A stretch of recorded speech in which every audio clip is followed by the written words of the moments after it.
ನಮಸ್ಕಾರ ಸ್ನೇಹಿತರೆ, ಮತ್ತೆ ರಾಜ್ಯದ ಮುಖ್ಯವಾದ ಮಾಹಿತಿ ಡೀಟೇಲ್ ಆಗಿ ನೋಡೋಣ.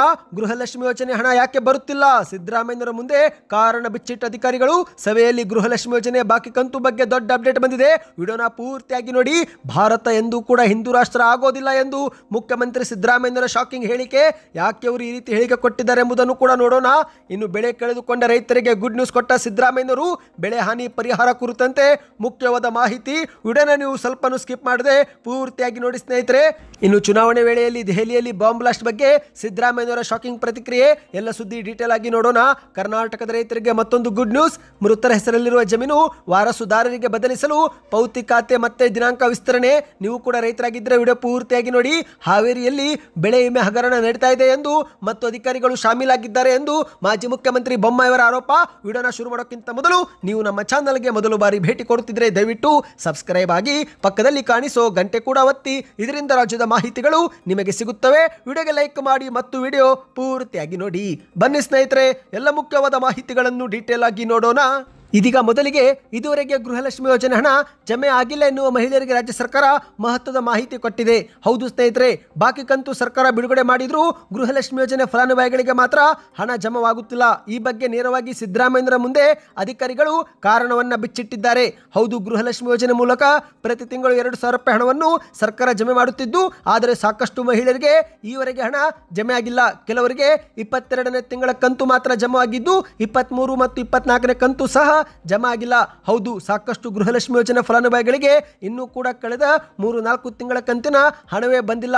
ಹೀಗಾಗಿ ಮಹಿಳಾ ಫಲಾನುಭವಿಗಳು ಸರ್ಕಾರದ ವಿರುದ್ಧ ಆಕ್ರೋಶ ವ್ಯಕ್ತಪಡಿಸುತ್ತಿದ್ದು, ಇದೇ ಸಮಯದಲ್ಲಿ ಮುಖ್ಯಮಂತ್ರಿ ಸಿದ್ದರಾಮಯ್ಯರು ಮಹಿಳಾ ಮತ್ತು ಮಕ್ಕಳ ಕಲ್ಯಾಣ ಇಲಾಖೆ ಜೊತೆಗೆ ಸಭೆ ಮಾಡಿದ್ದಾರೆ. ಹೌದು, ಮೈಸೂರು ಜಿಲ್ಲೆಯಲ್ಲಿ ಈ ಒಂದು ಸಭೆ ಜರುಗಿದ್ದು, ಸಭೆಯಲ್ಲಿ ಸಿಎಂ ಸಿದ್ದರಾಮಯ್ಯರು ಯಾಕೆ ಹಣ ಜಮೆ ಆಗುತ್ತಿಲ್ಲ ಎಂದು ಕಾರಣವನ್ನ ಕೇಳಿದ್ದಾರೆ. ಹೌದು ಗೆಳೆಯರೆ, ಮೈಸೂರು ಜಿಲ್ಲೆ ಒಂದರಲ್ಲೇ ಗೃಹಲಕ್ಷ್ಮಿ ಯೋಜನೆಗಳ ಫಲಾನುಭವಿಗಳ ಸಂಖ್ಯೆ 6,73,000 ಇದ್ದು, ಜುಲೈ ಅಂತ್ಯದವರೆಗೆ 100% ಫಲಾನುಭವಿಗಳಿಗೆ 22ನೇ ಕಂತಿನವರೆಗೆ ಹಣ ಪಾವತಿಯಾಗಿದೆ ಎಂದು ಅಲ್ಲಿನ ಅಧಿಕಾರಿಗಳು ಸಭೆಯಲ್ಲಿ ಮಾಹಿತಿ ಕೊಟ್ಟಿದ್ದಾರೆ.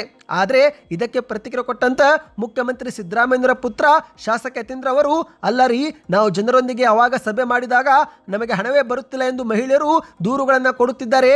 ಈ ರೀತಿ ಏಕೆ ಆಗುತ್ತಿದೆ ಎಂದು ಪ್ರಶ್ನೆಯನ್ನ ಎತ್ತಿದ್ದಾರೆ. ಇದಕ್ಕೆ ಉತ್ತರ ಕೊಟ್ಟಂತ ಅಧಿಕಾರಿಗಳು, ಹೌದು ಸರ್, ನಾವು ಈಗ ನಮ್ಮಲ್ಲಿರುವ ಮಾಹಿತಿ ಪ್ರಕಾರ ಅರ್ಹ ಫಲಾನುಭವಿಗಳಿಗೆ ಹಣವನ್ನು ಪಾವತಿ ಮಾಡುತ್ತಿದ್ದೇವೆ.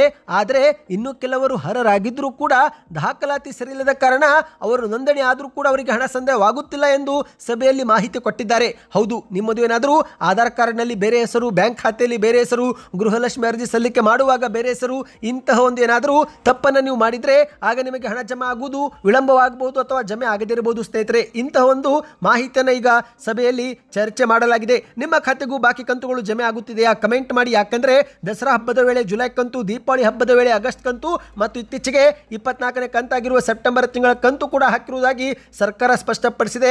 ಆದರೆ ಫಲಾನುಭವಿಗಳಿಗೆ 22ನೇ ಕಂತಿನ ನಂತರ ಯಾವುದೇ ಕಂತು ಜಮಾ ಆಗಿಲ್ಲ ಎಂದು ಕೂಡ ಹೇಳಲಾಗುತ್ತಿದೆ. ಹಾಗಾಗಿ ನೀವು ಕೂಡ ಅವರಲ್ಲಿ ಒಬ್ಬರಾಗಿದ್ದರೆ ಈಗಲೇ ಕಮೆಂಟ್ ಮಾಡಿ ನಿಮ್ಮ ಊರಿನ ಹೆಸರನ್ನು ತಿಳಿಸಿ ಸ್ನೇಹಿತರೆ. ಇದರಿಂದ ಯಾವ ಊರಿಗೆ ಕೊನೆ ಕಂತು ಯಾವುದು ಜಮಾ ಆಗಿದೆ ಎಂಬ ಒಂದು ಮಾಹಿತಿ ಸಿಗುತ್ತೆ. ಬನ್ನಿದೀಗ ಎರಡನೇ ಮಾಹಿತಿಗೂ ಹೋಗೋಣ. ಭಾರತ ಎಂದೂ ಕೂಡ ಹಿಂದೂ ರಾಷ್ಟ್ರ ಆಗೋದಿಲ್ಲ ಎಂದು ಮುಖ್ಯಮಂತ್ರಿಯವರು ಮೈಸೂರಲ್ಲಿ ಪ್ರತಿಕ್ರಿಯೆ ಕೊಟ್ಟಿದ್ದಾರೆ. ಹೌದು, ಇತ್ತೀಚೆಗೆ ಭಾರತ ಎಂದಿಗೂ ಕೂಡ ಹಿಂದೂ ರಾಷ್ಟ್ರ ಎಂದಿರುವ RSS ಮುಖ್ಯಸ್ಥ ಮೋಹನ್ ಭಾಗವತ್ ಅವರ ಹೇಳಿಕೆಗೆ ಈಗ ಸಿದ್ದರಾಮಯ್ಯರು ಪ್ರತಿಕ್ರಿಯೆ ಕೊಟ್ಟು ತಿರುಗೇಟು ಕೊಟ್ಟಿದ್ದಾರೆ. ಭಾರತ ಎಂದಿಗೂ ಕೂಡ ಹಿಂದೂ ರಾಷ್ಟ್ರ ಆಗೋದಿಲ್ಲ. ನಮ್ಮದು ಬಹುತ್ವದ ರಾಷ್ಟ್ರ, ಹಲವು ಕಲೆ, ಸಂಸ್ಕೃತಿ ಮತ್ತು ಭಾಷೆ, ಧರ್ಮಗಳಿರುವ ದೇಶವಾಗಿದೆ ಎಂದು ಮೈಸೂರಲ್ಲಿ ಸಿಎಂ ಸಿದ್ದರಾಮಯ್ಯರು ಹೇಳಿಕೆಯನ್ನು ಕೊಟ್ಟಿದ್ದಾರೆ. RSS ಸಂಘ ಪರಿವಾರದವರು ಬಹಳ ದಿನದಿಂದ ಈ ರೀತಿ ಹೇಳಿಕೆ ಕೊಡುತ್ತಿದ್ದಾರೆ. ಆದರೆ ಇದು ಎಂದಿಗೂ ಕೂಡ ಆಗೋದಿಲ್ಲ. ನಮ್ಮದು ಬಹುತ್ವದ ರಾಷ್ಟ್ರ, ನಮ್ಮಲ್ಲಿ ಹಲವು ಕಲೆ, ಹಲವು ಸಂಸ್ಕೃತಿ, ಹಲವು ಭಾಷೆ ಮತ್ತು ಹಲವಾರು ಧರ್ಮಗಳಿವೆ. ಹಾಗಾಗಿ ನಮ್ಮದು ಬಹುತ್ವದ ರಾಷ್ಟ್ರ ಎಂದು ಸಿಎಂ ಅವರು ಹೇಳಿಕೆ ಕೊಟ್ಟಿದ್ದಾರೆ.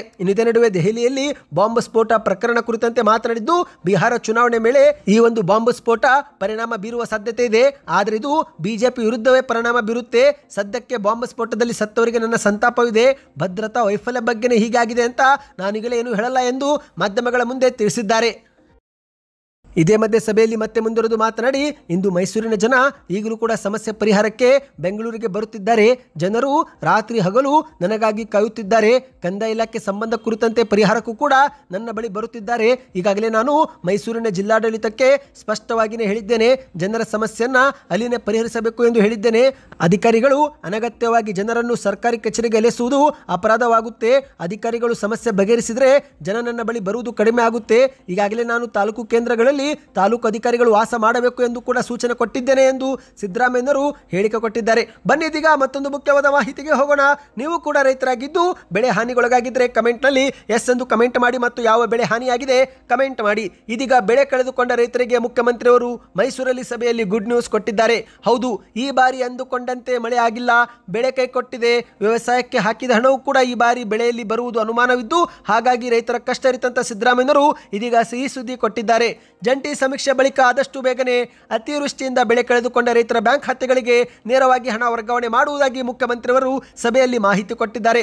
ಹೌದು ಗೆಳೆಯರೆ, ಇಂದು ಮುಖ್ಯಮಂತ್ರಿ ಸಿದ್ದರಾಮಯ್ಯನವರು ಕೃಷಿ ಇಲಾಖೆ, ತೋಟಗಾರಿಕೆ ಇಲಾಖೆ ಮತ್ತು ನೀರಾವರಿ ಇಲಾಖೆ ಅಧಿಕಾರಿಗಳೊಂದಿಗೆ ಜಂಟಿ ಸಭೆ ಮಾಡಿದ್ದು, ರೈತರಿಗೆ ನೀರಿನ ನಿರ್ವಹಣೆ ಮತ್ತು ವೈಜ್ಞಾನಿಕ ಬಿತ್ತನೆ ಬಗ್ಗೆ ಮತ್ತು ಇಳುವರಿ ಹೆಚ್ಚಿಗೆ ಬರುವ ಹೊಸ ತಳಿಗಳ ಬಗ್ಗೆ ರೈತರಿಗೆ ಮಾಹಿತಿನೂ ಕೊಡಬೇಕು ಎಂದು ಅಧಿಕಾರಿಗಳಿಗೆ ಸೂಚನೆ ಕೊಟ್ಟಿದ್ದಾರೆ. ರೈತ ಮತ್ತು ರೈತ ಮುಖಂಡರೊಂದಿಗೆ ಜಂಟಿ ಸಭೆ ನೀವು ನಡೆಸಬೇಕು ಮತ್ತು ರೈತರು ಈಗಾಗಲೇ ಕೆಲ ಬೆಳೆಗಳನ್ನು ಬದಲಾಯಿಸಿದ್ದಾರೆ. ಹಾಗಾಗಿ ಅವರಿಗೆ ಹೊಸ ಬೆಳೆ ಬೆಳೆಯುತ್ತಿದ್ರೆ ಮಾಹಿತಿಯನ್ನು ಕೊಡಬೇಕು. ನಮ್ಮಲ್ಲಿ ಗೊಬ್ಬರ, ಬೀಜ ಈಗಾಗಲೇ ಸಂಗ್ರಹವಿದೆ. ರೈತರಿಗೆ ಇರುವ ಬೇಡಿಕೆಗಿಂತಲೂ ಕೂಡ ಹೆಚ್ಚು ಗೊಬ್ಬರವನ್ನು ದಾಸ್ತಾನು ಮಾಡಿಟ್ಟುಕೊಂಡಿದ್ದೇವೆ. ಅದೇ ರೀತಿ ಯೂರಿಯಾವು ಕೂಡ ನಮ್ಮ ಹತ್ತಿರ ಹೆಚ್ಚು ಸಂಗ್ರಹವಿದೆ ಎಂದು ಮುಖ್ಯಮಂತ್ರಿಯವರು ಸಭೆಯಲ್ಲಿ ಹೇಳಿದ್ದಾರೆ. ನೀವು ಕೂಡ ರೈತರಾಗಿ ಸ್ನೇಹಿತರೆ ಬೆಳೆ ಹಾನಿಗೊಳಗಾಗಿದ್ರೆ ಕಮೆಂಟ್ನಲ್ಲಿ ಯಾವ ಬೆಳೆ ಹಾನಿಯಾಗಿದೆ ಕಮೆಂಟ್ ಮಾಡಿ. ಬನ್ನಿ ಇದೀಗ ಮತ್ತೊಂದು ಮುಖ್ಯವಾದ ಮಾಹಿತಿಗೆ ಹೋಗೋಣ.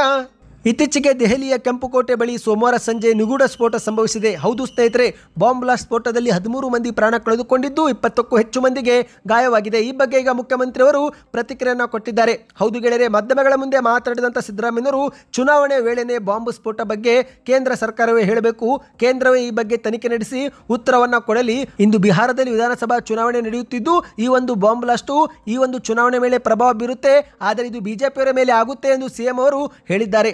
ಬಾಂಬ್ ಬ್ಲಾಸ್ಟ್ಗಳು ಆಗಬಾರದು, ಅಮಾಯಕರ ಜೀವಹಾನಿ ಬೇಸರದ ಸಂಗತಿ ಎಂದು ಮಾಧ್ಯಮಗಳ ಮುಂದೆ ಅಸಮಾಧಾನ ವ್ಯಕ್ತಪಡಿಸಿದ್ದಾರೆ. ಬನ್ನಿ ಇದೀಗ ಮತ್ತೊಂದು ಮುಖ್ಯವಾದ ಮಾಹಿತಿಗೂ ಹೋಗೋಣ. ರಾಜ್ಯದ ಎಲ್ಲ ರೈತರಿಗೆ ಮತ್ತೆ ಸರ್ಕಾರ ಗುಡ್ ನ್ಯೂಸ್ ಕೊಟ್ಟಿದೆ. ಮೃತರ ಹೆಸರಲ್ಲಿರುವ ಜಮೀನು ವಾರಸುದಾರರಿಗೆ ಬದಲಿಸಲು ಮತ್ತೆ ಈಗ ಪೌತಿ ಖಾತೆ ದಿನಾಂಕವನ್ನು ಡಿಸೆಂಬರ್ ವರೆಗೆ ವಿಸ್ತರಣೆ ಮಾಡಲಾಗಿದೆ. ಹೌದು, ಈಗಾಗಲೇ ಕರ್ನಾಟಕದ ಹಲವಾರು ಕ್ಷೇತ್ರಗಳಲ್ಲಿ ಈ ಒಂದು ಪೌತಿ ಖಾತೆ ಅಭಿಯಾನ ಶುರುವಾಗಿದೆ.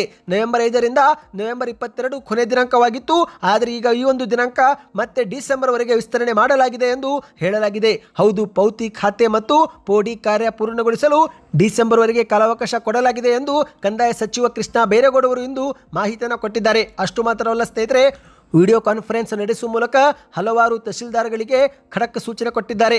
ಕರ್ನಾಟಕದಲ್ಲಿ ಪೌತಿ ಖಾತೆ ಅಭಿಯಾನದಡಿಯಲ್ಲಿ ಇದುವರೆಗೆ ಕೇವಲ 5% ಮಾತ್ರ ನಾವು ಗುರಿ ಸಾಧನೆ ಮಾಡಿದ್ದೇವೆ. ಇತ್ತೀಚೆಗೆ ಶೈಕ್ಷಣಿಕ ಸಮೀಕ್ಷೆ ಇದ್ದ ಕಾರಣವೇ ಪೌತಿ ಖಾತೆ ಮತ್ತು ಪೋಡಿ ದುರಸ್ತಿ ಕಾರ್ಯ ತಡವಾಗಿದೆ. ಆದರೆ ಇದೀಗ ಈ ಎರಡೂ ಕಾರ್ಯಗಳಿಗೆ ವೇಗ ನೀಡಬೇಕು ಎಂದು ಅಧಿಕಾರಿಗಳಿಗೆ ಸೂಚನೆ ಕೊಟ್ಟಿದ್ದಾರೆ. ಕರ್ನಾಟಕದಲ್ಲಿ ಒಟ್ಟು 41,62,000 ಜಮೀನು ಈಗಲೂ ಕೂಡ ಮೃತರ ಹೆಸರಲ್ಲಿದ್ದು, ಇದರಲ್ಲಿ ಕೇವಲ 2 ಲಕ್ಷ ಪ್ರಕರಣ ಮಾತ್ರ ಇದುವರೆಗೆ ಮೃತರ ವಾರಸುದಾರರಿಗೆ ಬದಲಾಯಿಸಲಾಗಿದೆ.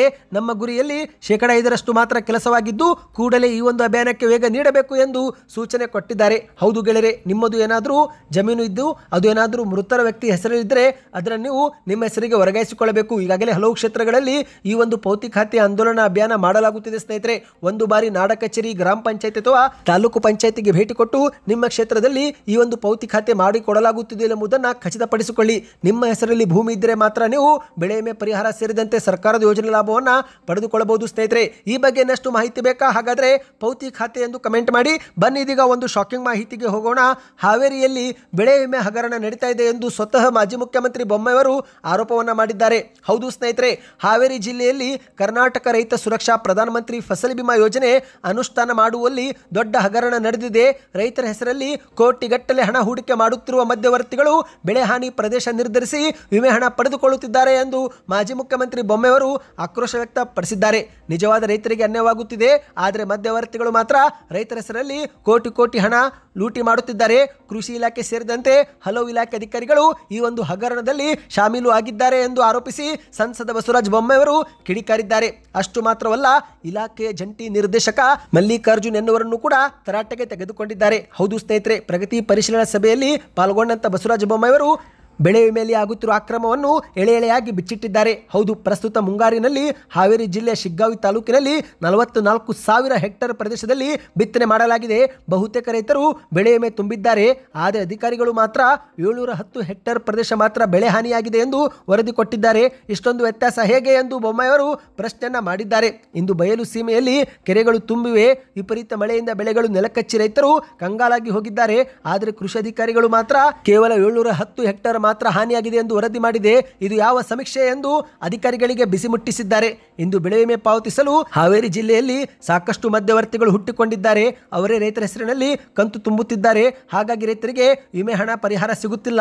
ಬೆಳೆ ವಿಮೆ ಪಡೆಯುವುದರಲ್ಲಿ ಈ ಒಂದು ಹಿಂದೆ ಹಾವೇರಿ ಜಿಲ್ಲೆನೇ ಮುಂದಿತ್ತು.